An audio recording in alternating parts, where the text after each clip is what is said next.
Selamat pagi anak-anak siswa kelas 9. Masih bersama Pak Kus, belajar pendidikan agama Katolik dan budi pekerti. Materi yang akan kita dalami seperti yang lihat di layar televisi atau di laptop ataupun di handphone kalian adalah berjudul Keluhuran Martabat Manusia.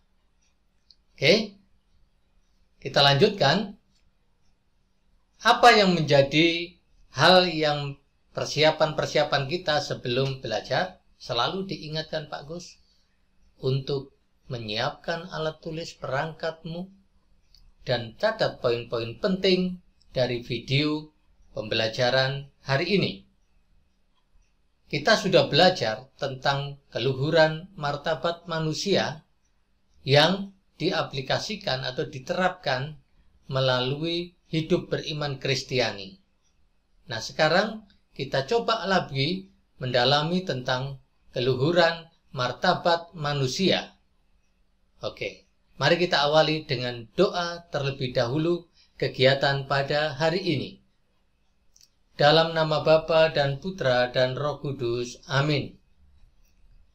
Allah Bapa di surga, kami mengucap syukur atas hari yang baru, yang senantiasa memberikan berkat baru dalam hidup kami karena kemurahan-Mu. Ya Tuhan, melalui pembelajaran jarak jauh pendidikan agama Katolik ini, kami mau menimba pengetahuan sabda-Mu yang kami tekuni dari materi pembelajaran jarak jauh tentang keluhuran martabat manusia. Terangilah hati dan pikiran kami dengan Roh Kudus-Mu, agar kami dapat menerima apa yang Kau sampaikan melalui pembelajaran pada pagi hari ini. Doa ini kami unjukkan kehadirat-Mu karena Engkaulah Tuhan pengantara kami. Amin. Dalam nama Bapa dan Putra dan Roh Kudus. Amin. Nah, pagi yang cerah ini, mari kita awali dengan mengucapkan salam Tarakanita, dengan salam yang selalu kita lakukan. Salam Tarakanita, satu hati, satu semangat, Tarakanita, yes! Oke, terima kasih sudah bersama Pak Kus dalam pembelajaran jarak jauh pendidikan agama Katolik. KD yang kita dalami adalah memahami sikap dan pandangan gereja tentang keluhuran martabat hidup manusia. Kita sudah menginjak KD 3.5. Nah, Pak Kus sudah menyiapkan apa-apa yang kalian dapatkan dalam pembelajaran ini. Yang pertama, menjelaskan pengertian keluhuran martabat manusia. Kedua, menjelaskan pandangan masyarakat terkait dengan martabat manusia. Yang ketiga, menjelaskan cara yang dapat dilakukan agar memiliki pandangan yang benar terkait dengan keluhuran martabat manusia. Yang keempat, Pak Kus mengajak kalian belajar dari Injil Markus 10:46-52 tentang keluhuran martabat manusia. Nah, nanti bacaannya seperti apa? Dikaitkan dengan keluhuran martabat manusia. Dan kita juga belajar dari Injil Lukas 19 ayat 1-10 tentang Zakius. Ini ada kaitannya juga tentang keluhuran martabat manusia. Tentu saja cara Yesus menghargai martabat manusia. Nanti bisa kita baca dari kedua Injil ini. Lalu Pak Kus juga mengajak kalian untuk mempelajari dari Gaudium et Spes artikel 12 tentang manusia diciptakan menurut gambar Allah. Masih ada? Ya, karena Pak Kus ingin kalian sungguh-sungguh mendalami materi ini. Yang ketujuh, memberi 2 contoh penghargaan terhadap martabat manusia. 8. Memberi 2 contoh perendahan martabat manusia. Ada yang menghargai, tetapi juga masih ada sebagian orang yang tidak menghargai. Yang kesembilan, menyebutkan 5 hal yang dapat diteladani dari kisah Bunda Teresa. Di buku paket kalian ada. Ya, lalu menyebutkan sikap yang harus dimiliki agar dapat menghargai martabat sesama manusia. Nah, Pak Kus menyajikan slide ini apa maksudnya, tujuannya? Dari sekian slide ini ada pohon yang tinggi, ada binatang, ada manusia. Mana yang menurut kalian mempunyai martabat? Tentu saja yang slide manusia. Ya, karena manusia diciptakan Allah berbeda dengan ciptaan Allah yang lain, seperti tumbuhan dan binatang. Lalu manusia pun ada 2, laki-laki dan perempuan. Ya, nanti ada penjelasannya di sana, laki-laki dan perempuan seperti pada penjelasan Pak Kus terdahulu, terutama waktu kelas 7, diciptakan sederajat, sepadan. Jadi jangan merasa yang laki-laki lebih tinggi, yang perempuan nomor 2 dan seterusnya. Oke. Nah, Pak Kus juga masih ingin menggali kalian. Apa pendapat kalian? Siapa yang lebih bermartabat? Di slide ini ada 2 laki-laki, ya, perempuan dalam satu timbangan. Sama, ya, sama. Terus apakah bermartabat diukur atau dilihat dari satu kedudukan atau harta? Nah, ya, yang miskin ngumpul yang miskin, yang bos-bos ngumpul yang bos-bos, seperti itu. Itu yang dinamakan bermartabat sebagai manusia. Apakah seperti itu? Yuk kita ikuti terus pelajaran ini. Nah, mari kita dalami satu persatu. Pengertian luhur, keluhuran dari kata judul tadi adalah keluhuran martabat manusia. Ditinjau dari asal katanya, luhur, tinggi, mulia. Jadi ada kata luhur, ya, itu artinya tinggi dan mulia. Dalam Kamus Bahasa Indonesia, Pak Kus mengutip ini, meluhurkan berarti menganggap atau memandang, ya, memuliakan, menghormati. Ya, seperti meluhurkan atau meluhurkan nusa dan bangsa, artinya menghormati nusa dan bangsa. Lalu kalau keluhuran berarti kemuliaan, kebesaran, kebesaran tanah airnya, kebesaran, ya. Lah ini manusia, keluhuran manusia. Karena manusia diciptakan Allah berbeda dengan makhluk ciptaan Allah yang lain. Nah, lalu apa arti kata martabat sendiri? Martabat adalah hak seseorang untuk dihargai dan dihormati, diperlakukan secara etis. Martabat merupakan konsep yang penting dalam bidang moralitas, etika, dan hukum, serta politik. Jadi, sekalipun berpolitik, harus tetap memegang martabat. Ya, bukan hukum, ya, keadilannya dilihat dari kekayaan. Tidak demikian. Moralitas ditinjau dari kedudukan. Tidak juga. Semua asal itu manusia memiliki kedudukan yang sama dalam hukum. Ya, boleh juga, ya, dalam arti kita memberikan partisipasi, tidak melihat hal-hal seperti tadi. Nanti ada pembedaan, ya, martabat manusia itu seperti apa. Ini baru pengertian-pengertian, ya. Jadi apa? Seseorang itu dihargai dan dihormati, diperlakukan secara etis. Artinya apa? Manusia diperlakukan sebagai subjek, bukan sebagai objek. Sebagai subjek ya manusianya yang dihargai, bukan yang di luar manusianya, hartanya, kedudukannya, bukan. Walaupun nanti kita temukan orang-orang atau masyarakat sebagian itu masih memandang keluhuran martabatnya manusia itu dilihat dari pekerjaannya, dilihat dari jabatannya, dilihat dari hal-hal lain yang tidak berkaitan dengan manusianya. Itu ya. Oke. Nah, sekarang keluhuran martabat manusia.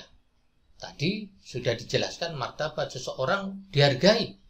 Kedudukan manusia yang terhormat sebagai makhluk ciptaan Tuhan. Nah, letak martabat manusia adalah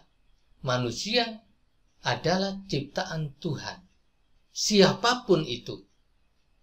Tidak dibedakan suku atau ras.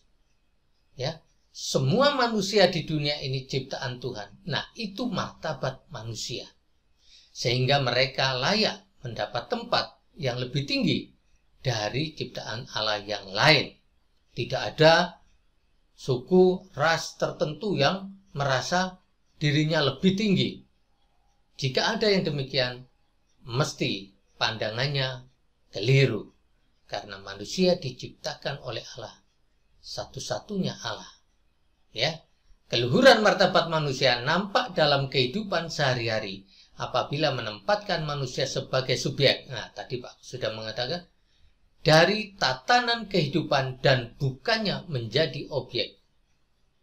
Nah, ya, dalam kehidupan manusia dipandang subjek, bukan objek. Oke. Nah, keluhuran martabat manusia nampak dalam kehidupan sehari-hari ya, tadi sudah dijelaskan. Nah, ini prakteknya. Maka praktek hidup sehari-hari tentang penghargaan martabat manusia adalah bagaimana kita menerima orang lain apa adanya. Memang kita mengajak orang lain untuk ikut berpartisipasi. Yuk, mari saling menghormati dan menghargai manusia. Iya kan?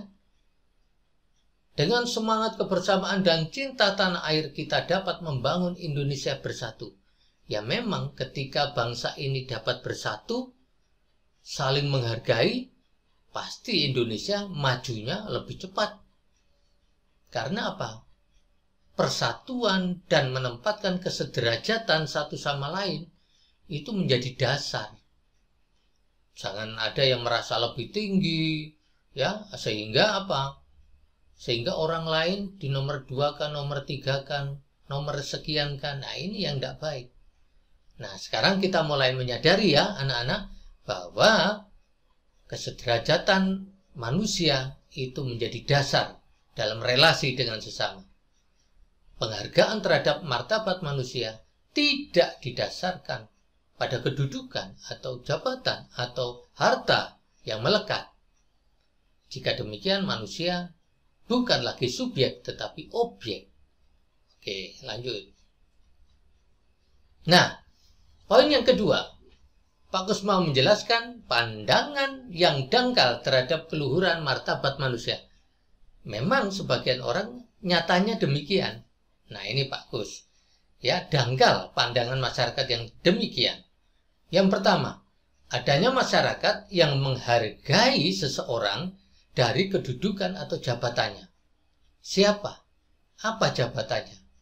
Contoh, orang yang lebih menghargai kepada orang yang memiliki kedudukan di masyarakat.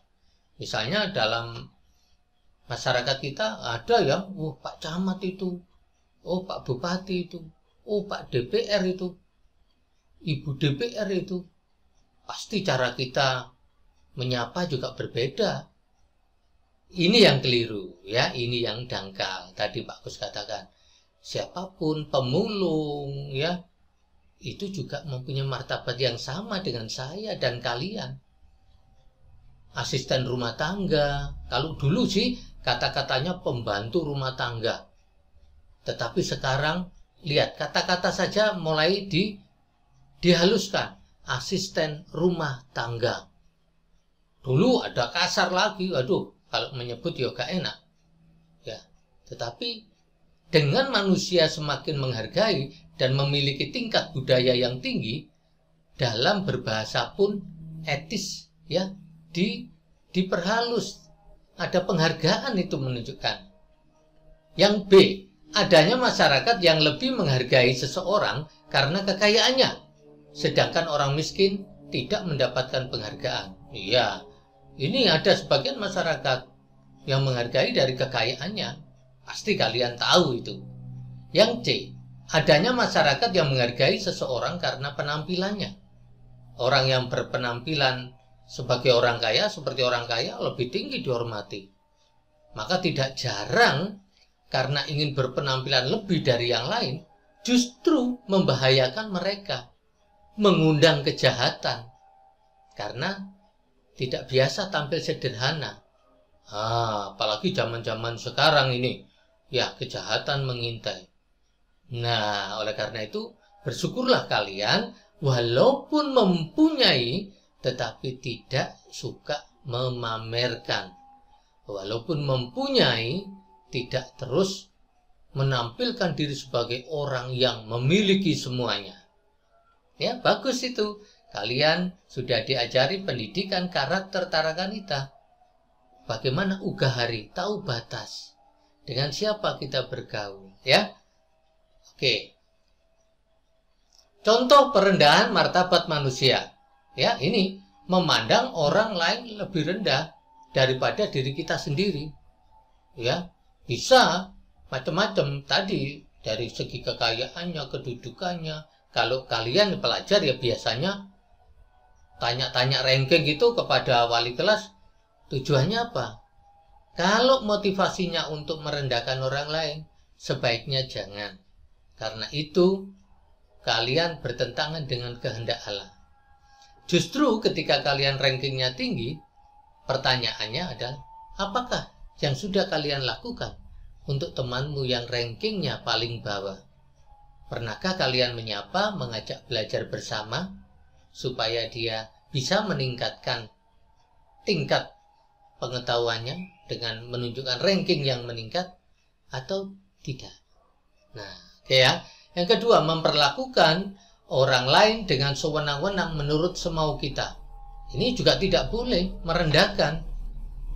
Ya, meskipun kita sebagai tuan, kalau mempunyai asisten rumah tangga di rumah, tetapi tidak bisa sekarang minta sekarang dipenuhi saat ini juga, ya pasti juga bingung yang mau melakukan sewenang-wenang tadi, ya, merasa diri paling hebat dan merendahkan yang lain.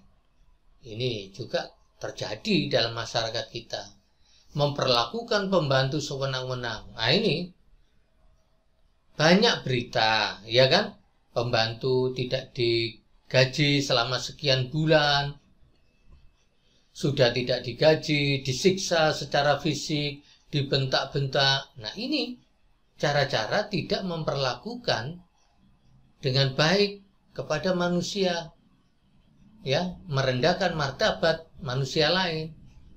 Bahkan kalau dulu ada perbudakan, penindasan, ya, sekarang ini sudah dikontrol betul juga sama pemerintah supaya tidak terjadi hal-hal demikian itu kepada semua masyarakat manusia. Ya, ada penculikan, intimidasi, penahanan sewenang-wenang, tidak bisa. Semuanya harus melalui proses yang benar. Oke. Sikap orang Kristiani bagaimana di tengah masyarakat yang masih belum sepenuhnya menghargai martabat manusia? Nah, di sini dituliskan dalam slide-nya Pak Gus.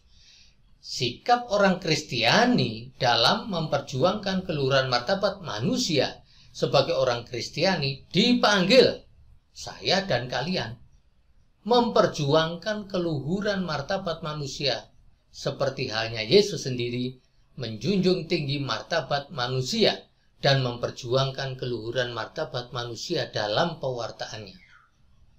Nah, digambarkan slide oleh Pak Gus, dalam memperjuangkan keluhuran martabat manusia itu tidak mudah, karena yang kita hadapi itu masyarakat yang mempunyai cara pandang yang berbeda.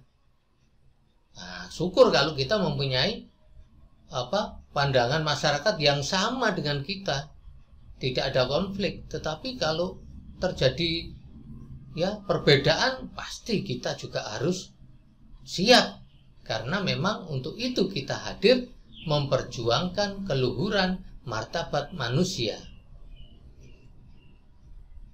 Nah, ini contoh yang diberikan contoh Pak Kus cukup banyak. Yesus memanggil murid-muridnya dari kalangan orang yang sederhana. Nah, ingat kalian waktu kelas 8? Panggilan murid-murid Yesus. 12 rasul itu bukan dari kalangan orang yang kaya. Mereka dari nelayan. Mereka pemungut cukai yang dianggap orang berdosa. Matius itu. Maria Magdalena. Ya, juga wanita yang berdosa. Tetapi kenapa Yesus memanggil mereka? Nah, mungkin kalau kita mencari teman atau kelompok, kalau bisa yang pinter-pinter semua ya.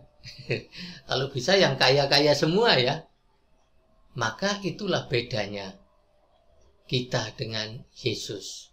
Kalau Yesus memilih kelompok orang-orang yang sederhana, tetapi memiliki nilai-nilai kesamaan dengan Yesus, yaitu berani memperjuangkan martabat dan keselamatan manusia. Mereka itu, para rasul itu berani memperjuangkan, maka layak dipilih Yesus. Nah, kita pun juga dipanggil. Tetapi kita juga harus tahu visinya Yesus, misinya Yesus, yaitu menegakkan kerajaan Allah. Di bumi seperti di dalam surga. Memberikan keselamatan kepada sesama. Dengan cara-cara kita masing-masing. Tadi pertanyaan Pak Kus, ranking untuk kebanggaan diri atau ranking untuk menunjukkan kalian bisa kesempatan membantu temanmu. Nah, itu cara-caramu yang pandai. Cara-caramu yang memiliki bakat untuk diterus tampilkan. Sehingga kalian semakin mengembangkan diri dan orang lain mengagumi apa yang kalian lakukan. Nah, Yesus menerima pertobatan Zakius. Ini juga dianggap oleh masyarakat berdosa. Ya kan? Persembahan janda miskin. Iya, kadang orang membandingkan, persembahanku lebih banyak daripada kamu. Ya, Yesus peduli mendengarkan permintaan Bartimius. Siapa itu Bartimius? Ya, pengemis yang buta. Nanti kita dalami dalam bacaan kitab atau Injil hari ini yang kita baca. Nah, oke. Kita akan membaca Markus bab 10, 46 sampai 52. Oke. Ya, kita baca bersama-sama Pak Gus. Simak baik-baik. Markus bab 10 ayat 46 sampai 52. Lalu tibalah Yesus dan murid-muridnya di Yeriko.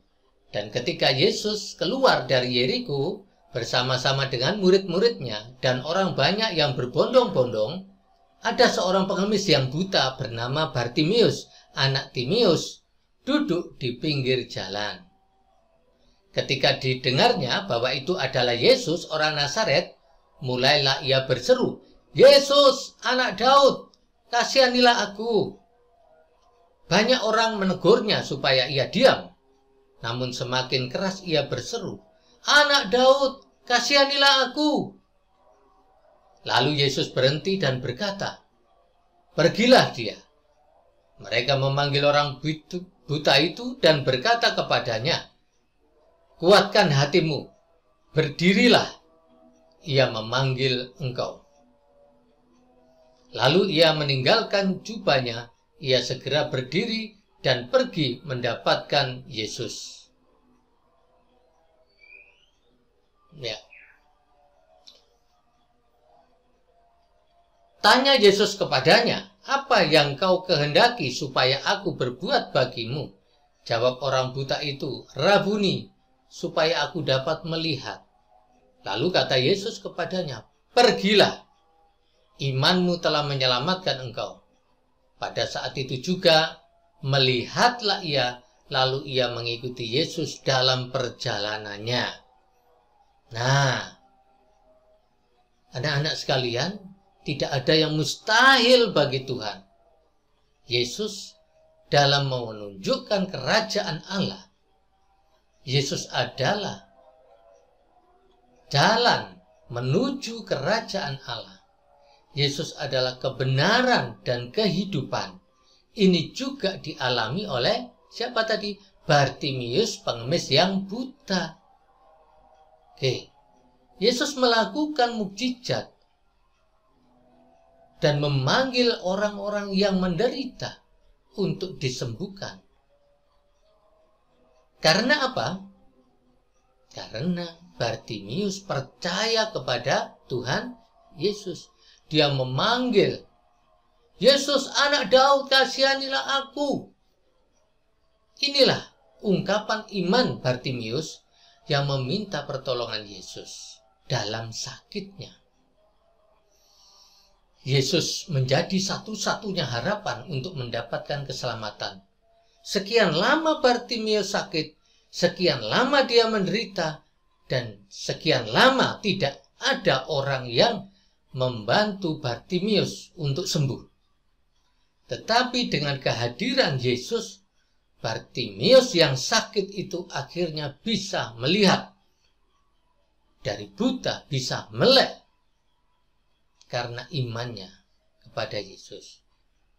Nah, anak-anak, apakah kita dalam hidup sehari-hari ketika mengalami masalah juga seperti Bartimius, mau berusaha meminta pertolongan kepada Yesus, berseru kepada Yesus, ataukah kita mencari pertolongan-pertolongan yang tidak bersumber dari Yesus? Ya, artinya apa? Doa terus kita panjatkan kepada Yesus. Oke, yang mengerjakan dokter, iya, tetapi doamu itulah seperti iman Bartimius. Ya, moga-moga kalian paham. Oke, baik. Berkatalah dengan iman, Tuhan, aku percaya Engkau sanggup menyembuhkanku.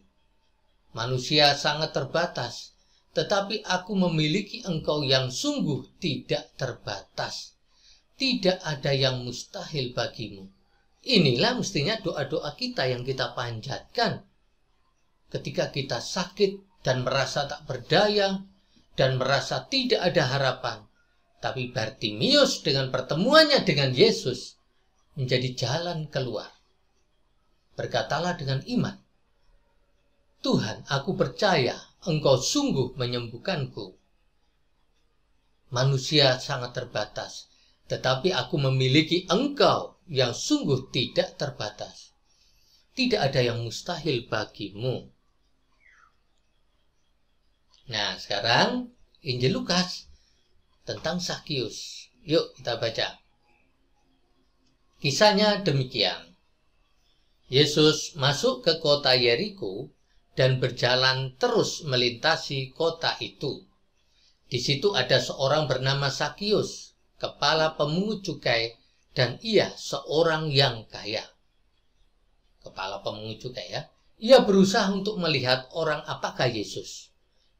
Tetapi ia tidak berhasil karena orang banyak, sebab badannya pendek.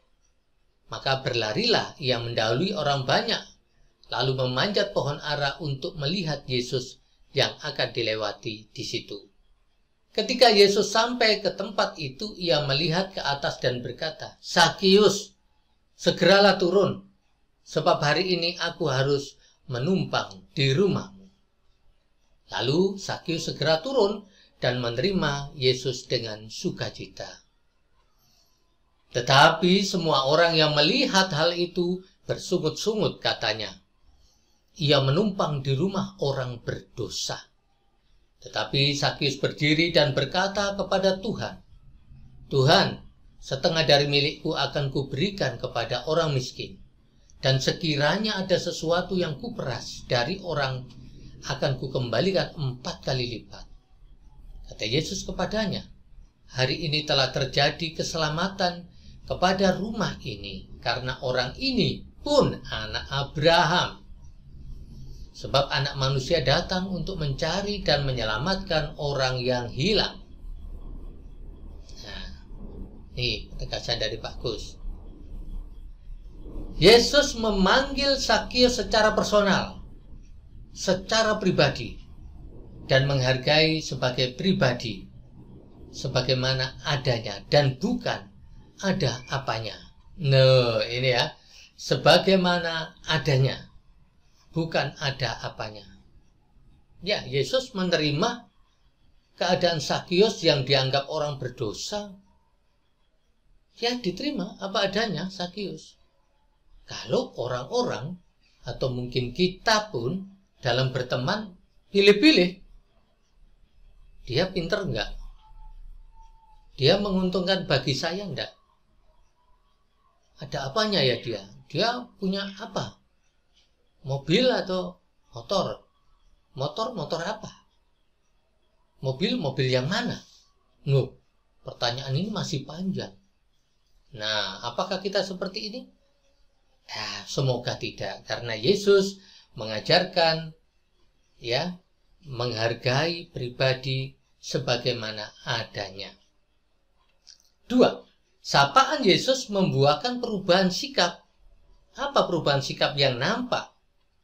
Separuh hartanya akan diberikan kepada orang miskin. Nah, itu ya. Ya memang kaya Zakius, kepala pemungut cukai. Lalu 4 kali lipat akan dibagikan kepada orang yang diperasnya. Loh, berkat ini bagi orang yang diperas tadi. Kalau 1 juta dapat berapa dia dikembalikan 4 kali lipat? 4 juta. Kalau 5? 20. Loh ya, jadi berkat. Ini perubahan sikap dari Zakius, mengembalikan 4 kali lipat kepada orang yang memeras, yang diperasnya. Nah, anak-anak, yang ketiga ini penting. Kasih Yesus memampukan orang yang dikasihinya untuk berbuat sama seperti yang dilakukan Yesus. Yesus berbuat baik kepada Zakius. Lalu Zakius berbuat baik kepada orang lain. Pada orang lain misalnya kepada dirimu. Ya kan? Lalu dirimu juga pasti sebagai rasa syukur berbuat baik kepada orang lain. Dan berbuat kepada orang lain berbuat lain kepada orang lain. Sehingga apa? Sehingga menjadi rantai perbuatan baik yang tidak putus. Sambung menyambung. Ya kan? Pernah kalian mencoba? Ayo, dicobalah. Kalau kalian berbuat baik, orang yang kalian kasih juga berbuat baik. Nah, orang yang dikasihinya tadi oleh temanmu juga demikian berbuat baik kepada temannya. Dan ini terus meluas. Itulah kerajaan Allah, anak-anak. Di bumi seperti di dalam surga. Mempunyai semangat yang berkelimpahan. Menjadi tangan yang di atas, bukan yang di bawah. Itulah janji Allah, yaitu orang mengalami keselamatan. Dengan apa? Ya tindakan dan mukjizat Yesus. Tindakan dan perbuatan kalian. Tindakan dan perbuatan orang-orang yang kita jumpai. Nah, sehingga merasa syukur kepada Allah, terima kasih. Ya, banyak ya tayangan-tayangan televisi yang memberi inspirasi untuk melihat orang lain merasa senang, merasa diselamatkan. Nah, ini banyak tayangan yang bisa kalian lihat dan memberi inspirasi untuk berbuat baik, peduli terhadap sesamanya. Nah, masih ada ini Gaudium et Spes artikel 12 tentang manusia adalah gambar Allah. Oke. Silakan. Nah, di buku paket ini ada ya Gaudium et Spes artikel 12. Manusia diciptakan menurut gambar Allah. Nah, di situ dijelaskan kaum beriman maupun tak beriman hampir sependapat bahwa segala sesuatu di dunia ini diarahkan kepada manusia sebagai pusat dan puncaknya. Jadi manusia itu pusat dan puncak. Kalau Pak Kus tadi dengan kata lain sebagai subjek, bukan sebagai objek. Ya, oleh karena itu nanti anak-anak bisa membaca di slide itu bahwa Pak Kus menekankan bahwa Allah mewahyukan diri dalam gereja menjawab kesukaran-kesukaran. Lalu apa? Melalui penghargaan terhadap martabat manusia, manusia diselamatkan. Kenapa? Karena manusia gambar Allah. Satu dengan yang lain tidak boleh merendahkan. Karena manusia yang kita hadapi, kita temui, sama-sama ciptaan Allah dengan saya dan kalian. Memiliki akal budi, kehendak bebas, dan hati nurani. Nah, oke. Allah tidak menciptakan seorang diri. Justru Allah menciptakan pria dan wanita untuk hidup rukun sesuai dengan kodratnya. Maka anak-anak, dalam kitab suci Tuhan sudah menjelaskan segala sesuatu telah dibuatnya dan itu semua amat baik adanya. Ingat ya, tidak ada yang tidak baik. Pak, orang yang cacat itu manusia, mempunyai martabat yang sama. Tapi kok cacat? Itu kebijakan Allah. Tetapi dalam kelemahan secara fisik, Allah memberikan dia kemampuan yang luar biasa. Asal dia bisa mengerti kehendak Allah. Jadi tidak putus asa. Jadi setiap orang harus bertanggung jawab untuk mengembangkan dirinya. Ya, tidak ada alasan untuk waduh saya cacat, waduh saya ini, aduh. Enggak, bukan begitu cara pandang Allah. Oke. Ya, anak-anak, manusia gambar Allah. Ia mampu ini artinya manusia mengenal dan mengasihi penciptanya. Apakah manusia seperti dalam kitab Mazmur sehingga engkau mengingatkan? Apakah anak manusia sehingga engkau mengindahkannya? Namun engkau telah membuatnya hampir sama seperti Allah dan memakotainya dengan kemuliaan dan hormat. Engkau menjadikan berkuasa atas buatan tanganmu. Segala-galanya telah kau letakkan di bawah kakinya. Luar biasa Tuhan ya. Nah, inti dari Gaudium et Spes artikel 12, segala sesuatu di dunia ini harus diarahkan kepada manusia sebagai pusat dan puncaknya. Ya. Jadi tidak ada yang memonopoli ya suatu usaha untuk kesejahteraannya sendiri. Tidak. Manusia tidak dapat diperlakukan sebagai objek untuk mencapai tujuan yang bertentangan dengan nilai-nilai kemanusiaan. Nah, anak-anak, Pak Gus memberi contoh penghargaan terhadap manusia. Pemilihan ajang bakat, ya itu ya. Penilaiannya didasarkan pada kriteria, bukan subjektif. Artinya apa subjektif itu? Berdasarkan kedekatan. Oh itu anaknya teman saya. Enggak. Oh itu anak yang saya lesi. Tidak. Bukan itu. Sungguh-sungguh mau melihat kemampuannya secara pribadi. Baik. Tampil dengan mempesona. Menarik, vokalnya bagus ya. Juara. Perekrutan karyawan didasarkan seleksi yang objektif. Ya ini. Yang objektif. Jadi bukan kedekatan-kedekatan yang akhirnya menggagalkan yang lain. Nah, memberi 2 contoh perendahan martabat. Nah, ini asisten rumah tangga yang tidak digaji, ya kalau nyuruh ya dibentak-bentak, disiksa. Nah, ini perendahan. Pemutusan hubungan kerja sepihak, tidak ada pesangon. Ini terjadi dalam dunia kerja. Ya. Kadang-kadang masih dikeluhkan orang-orang yang bekerja merasa kecewa karena perlakuan-perlakuan seperti itu. Oke. 5 hal yang dapat diteladani dari Bunda Teresa. Nanti lihat buku paket. Kalian baca. Ini kalau Pak Kus menemukan 5 hal, ini Pak Kus. Nanti kalian punya tanggung jawab membaca sendiri. Ya. Dipanggil untuk ikut mewartakan kerajaan Allah saat India sedang berseteru dengan Inggris. Ya, Bunda Teresa mengawali dengan sebagai guru, lalu menjadi suster, dan melakukan apa yang dikehendaki Allah sesuai dengan imannya. Ia memperjuangkan budaya kehidupan dan menolak budaya kematian.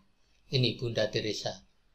Pada waktu itu banyak aborsi, tapi Bunda Maria, wanita, jangan seperti itu. Kamu tidak layak jika kalian tidak memahami apa arti budaya kehidupan. Nah, yang ketiga, ya, karena perjuangannya itu akhirnya Bunda Teresa dapat anugerah Nobel perdamaian. Nah, pada waktu dianugerahi Nobel perdamaian, tentu saja ada jamuan pesta makan yang mewah. Tetapi apa yang dilakukan? Bunda Teresa memohon supaya tidak melakukan jamuan makan yang mewah, tapi uangnya tadi diberikan kepada orang yang miskin, yang kelaparan di Kalkuta.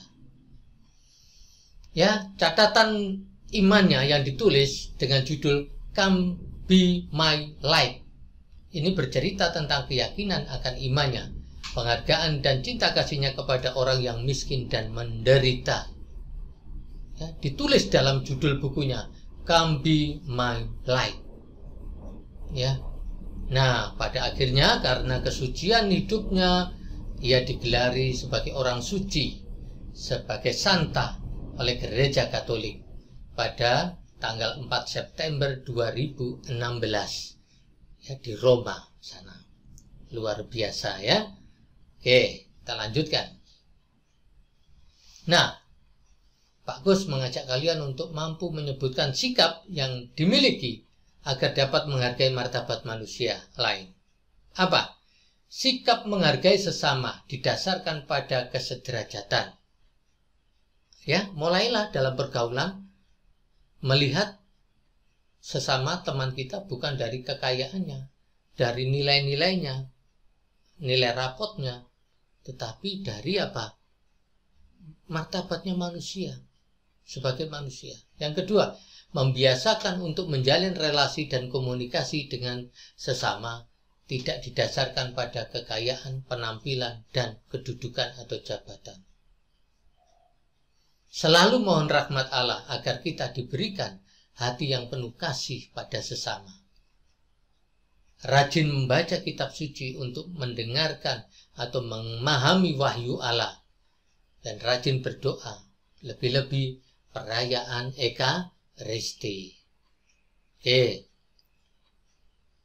Nah, simpulan yang dibuat Pak Gus.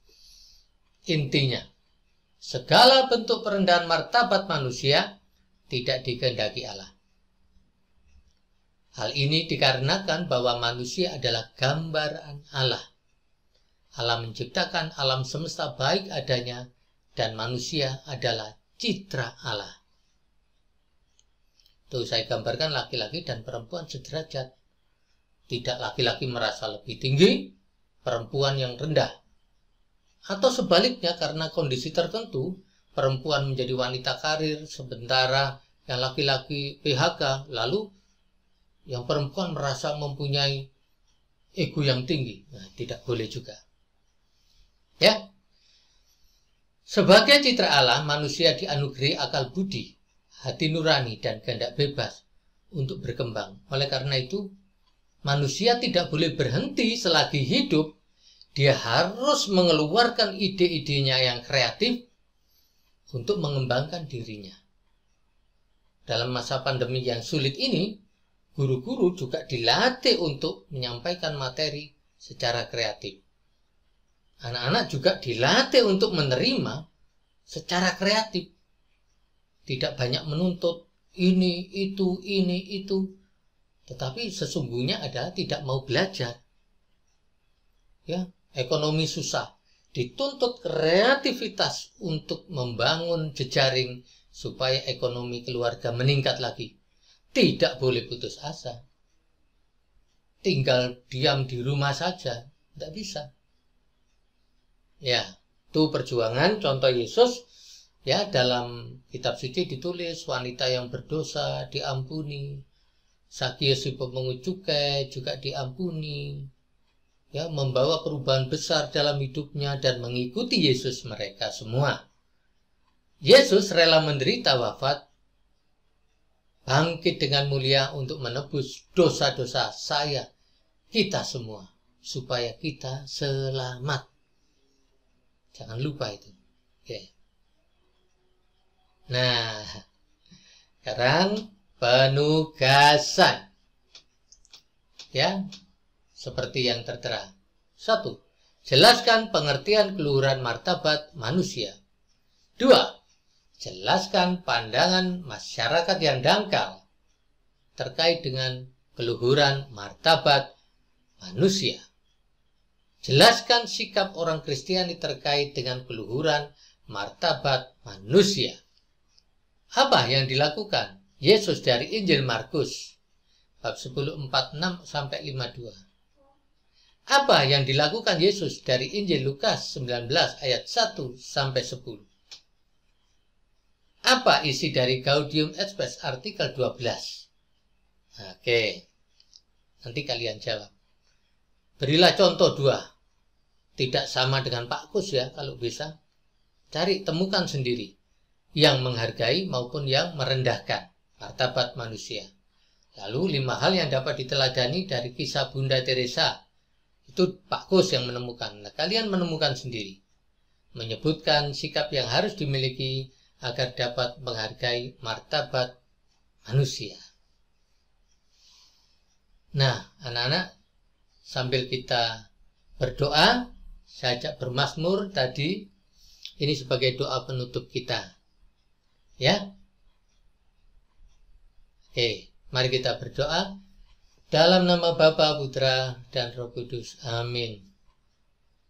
Ya Tuhan, Tuhan kami, betapa mulianya nama-Mu di seluruh bumi, keagungan-Mu yang mengatasi langit dinyanyikan. Dari mulut bayi-bayi dan anak-anak yang menyusui, telah Kau letakkan dasar kekuatan karena lawan-Mu untuk membungkamkan musuh dan pendendam. Jika aku melihat langit-Mu, buatan jari-Mu, bulan dan bintang-bintang yang Kau tempatkan, apakah manusia sehingga Engkau mengingatnya? Apakah anak manusia sehingga Engkau mengindahkannya? Namun Engkau telah membuatnya hampir sama seperti Allah dan telah memakoutainya dengan kemuliaan dan hormat. Tuhan, kami persembahkan doa ini dari Mazmur bab 8 ayat 2 sampai 10. Engkau membuat dia berkuasa atas buatan tangan-Mu. Segala-galanya telah Kau letakkan di bawah kakinya. Kambing, domba, lembu, sapi sekalian. Juga binatang-binatang di padang. Burung-burung di udara dan ikan-ikan di laut yang melintasi arus lautan. Ya Tuhan, Tuhan kami, betapa mulianya nama-Mu di seluruh bumi. Akhirnya ya Tuhan, kami persembahkan doa ini dalam nama-Mu, karena Engkaulah Tuhan penyelamat kami. Amin. Dalam nama Bapa dan Putra dan Roh Kudus. Amin. Anak-anak, terima kasih telah mengikuti PJJ dengan penuh perhatian dan kesungguhan hati. Tuhan memberkati. Salam sehat. Salam dari Pak Kus. Tuhan memberkati.